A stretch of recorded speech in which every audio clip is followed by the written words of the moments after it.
Now, Mia and Livia are going to discuss the magical ways musicians intertwine religion and spirituality into their artistry. Hey, today Livia and I will be talking about significant artists from the past decade and the religious themes they use throughout their artistry.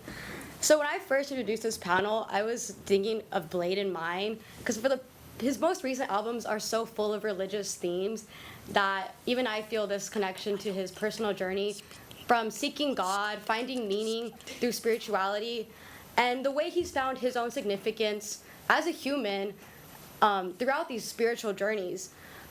He's really rose to fame in 2020 when younger generations became fixated on hyperpop. But what really sticks out to me is his unique lyricism. Throughout his artistry, he expresses sincere respect and gratitude to a spiritual entity. So while bumping my head, I feel invited to his own personal journeys through spirituality and the way he's become so enlightened. I feel a similar way about Hosier, in a different way, but he has a lot of references to religion in the way he talks about love and the way he talks about his beliefs. He says, I slithered here from Eden just to sit outside your door. He says, in the low lamplight, I was free. Heaven and hell were words to me. Just like talking about religion in kind of a critical way, but also he always compares his love to religion, which is really cute.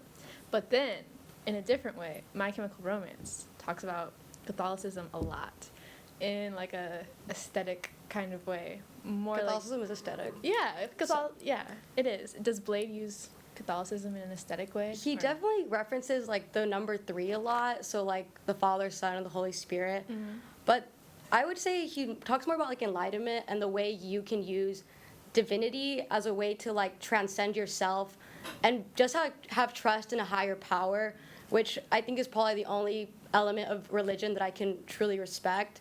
Because although I grew up Catholic and I wouldn't identify as that anymore, I admire the way he has like sincerely, throughout his lyrics, he has lyrics where he says like, then I gave away my Montclair in the sacrifice. And a lot of rappers use material items to flex and to show off.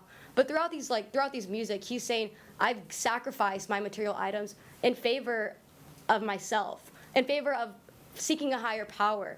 In another song, Ego Baby, he says something about like sacrifice my ego and I'd like see the future or see success. And basically he's saying like once you let go of whatever persona of yourself that you feel like you have to be and some pride that you feel like you have to maintain, you can become someone else. You can ascend whatever societal influences you have and just become one with spirituality. These are 3 very different I would say Catholicism moments that we're talking about. One is very like silly aesthetic, like dressing as a priest on stage. One is like very okay. Who is dressing as a priest? Hosier? Gerard Way. Oh, I was like, when did Hosier do that? No, not Hosier.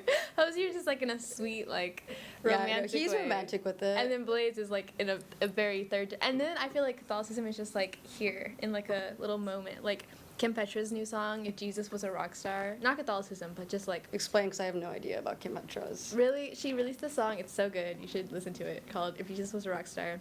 And it's not like about religion at all, but she's just like, if Jesus was a rock star living like a party every day, would he give it to a pop star? She's just like very like... That is so beautiful. Yeah, so deep. She's a poet. But I think it's just like a cute little aesthetic. Ethel Cain has that album, Preacher's Daughter, that's very like...